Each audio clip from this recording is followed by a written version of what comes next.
Selamat pagi Bapak Ibu Saudara sekalian yang dikasihi oleh Tuhan. Mari kita membuka Wahyu pasal yang kedua ayat 14 sampai 16 sebagai dasar perenungan kita pada pagi hari ini. Firman Tuhan bagian ini berkata demikian, "Tetapi aku mempunyai beberapa keberatan terhadap engkau. Di antaramu ada beberapa orang yang menganut ajaran Bileam, yang memberi nasihat kepada Balak untuk menyesatkan orang Israel supaya mereka makan persembahan berhala dan berbuat zina. Demikian juga ada padamu orang-orang yang berpegang kepada ajaran pengikut Nikolaus. Sebab itu bertobatlah. Jika tidak demikian, aku akan segera datang kepadamu dan aku akan memerangi mereka dengan pedang yang di mulutku ini." Nah, ini adalah perkataan Tuhan Yesus yang disampaikan melalui Rasul Yohanes yang pada waktu itu dibuang di Pulau Patmos. Bapak Ibu Saudara sekalian, perkataan Tuhan Yesus ini adalah bagian dari satu berita yang harus disampaikan oleh Rasul Yohanes kepada ketujuh jemaat yang ada di Asia pada waktu itu. Nah, kita tahu bahwa Wahyu pasal yang kedua dan juga pasal yang ketiga memuat berita yang menjadi satu hal yang disampaikan oleh Tuhan Yesus, kritikan dan juga pujian kepada ketujuh jemaat ini. Nah, Bapak Ibu, kita tahu bahwa di antara ketujuh jemaat tersebut hanya dua jemaat saja yang tidak mendapatkan kritikan dari Tuhan Yesus, yaitu jemaat Philadelphia dan juga jemaat Smyrna. Semua jemaat yang lain, kelima jemaat yang lain itu semuanya mendapatkan pujian dan juga sekaligus kritikan, celaan. Nah, kalau kita memperhatikan pada bagian ini, maka apa yang Tuhan Yesus sampaikan adalah kepada jemaat Pergamus, di mana di tengah-tengah jemaat Pergamus itu ada orang-orang yang mulai berpaling kepada ajaran-ajaran dari Bileam dan juga para pengikut Nikolaus. Nah, di sini kita melihat bahwa pada saat Tuhan Yesus mengatakan bahwa aku mempunyai beberapa keberatan terhadap engkau. Di sini kita bisa melihat satu concern, kepedulian Tuhan Yesus kepada jemaatnya, yaitu bahwa dia sangat peduli kepada umatnya, kepada gerejanya, untuk berpegang kepada ajaran yang benar. Karena hanya dengan berpegang kepada ajaran yang benar, maka gereja, yaitu jemaat Tuhan itu betul-betul bisa mengikuti Tuhan dengan sepenuh hati, dengan satu kehidupan yang sungguh-sungguh menyenangkan Tuhan dan bisa memuliakan Tuhan.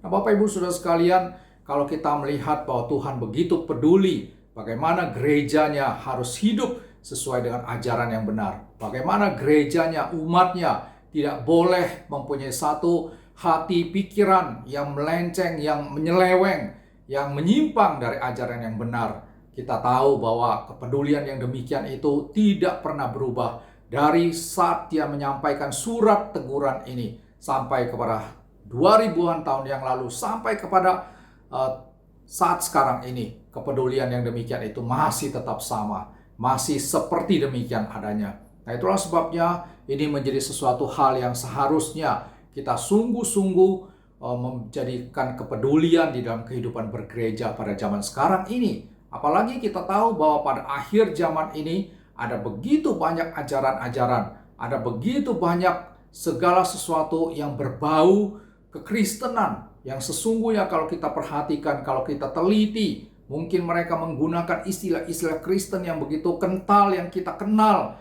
yang bernuansa gerejawi, yang bernuansa Kristiani. Tapi di balik daripada konsep-konsep itu ada banyak hal-hal yang sangat-sangat tidak alkitabiah. Nah, Bapak Ibu Saudara sekalian, bagaimana kita tahu ada satu pengajaran, ada satu pandangan konsep teologis yang tidak alkitabiah? Yaitu kalau kita betul-betul punya satu pemahaman Alkitab yang tepat, yang benar, yang sesuai dengan apa yang tertulis di dalam Alkitab, yang sesuai dengan apa yang sudah dipegang, diajarkan di dalam sepanjang sejarah gereja. Nah, kalau kita punya kerinduan untuk belajar firman Tuhan, kalau kita punya kerinduan untuk memahami kebenaran firman Tuhan lebih dari hanya sekedar mendengarkan khotbah, kalau kita betul-betul punya kerinduan untuk belajar firman Tuhan melalui kelas-kelas di dalam pembinaan-pembinaan, saya yakin bahwa kita akan menjadi orang Kristen yang dilengkapi dengan satu pemahaman yang semakin menjadi luas, yang semakin menjadi dalam di dalam kita mengerti, memahami kebenaran firman Tuhan. Dan itulah satu-satunya cara di mana kita bisa menjaga akan keyakinan kita, akan pandangan kita, konsep-konsep kita tidak dicemarkan, tidak dipengaruhi oleh ajaran-ajaran yang tidak alkitabiah tersebut. Bapak Ibu Saudara sekalian, mari kita menjadi orang Kristen yang peduli terhadap apa yang dipedulikan oleh Tuhan. Tuhan peduli terhadap ajaran yang benar. Karena itu kita harus punya satu sikap hati yang peduli terhadap ajaran yang benar juga. Kiranya Tuhan menolong kita di dalam memiliki sikap hati yang peduli terhadap ajaran yang benar tersebut, supaya kita bisa sungguh-sungguh punya iman yang benar dan hidup mengiringi Dia dengan sikap perilaku yang benar di dalam kehidupan kita. Amin.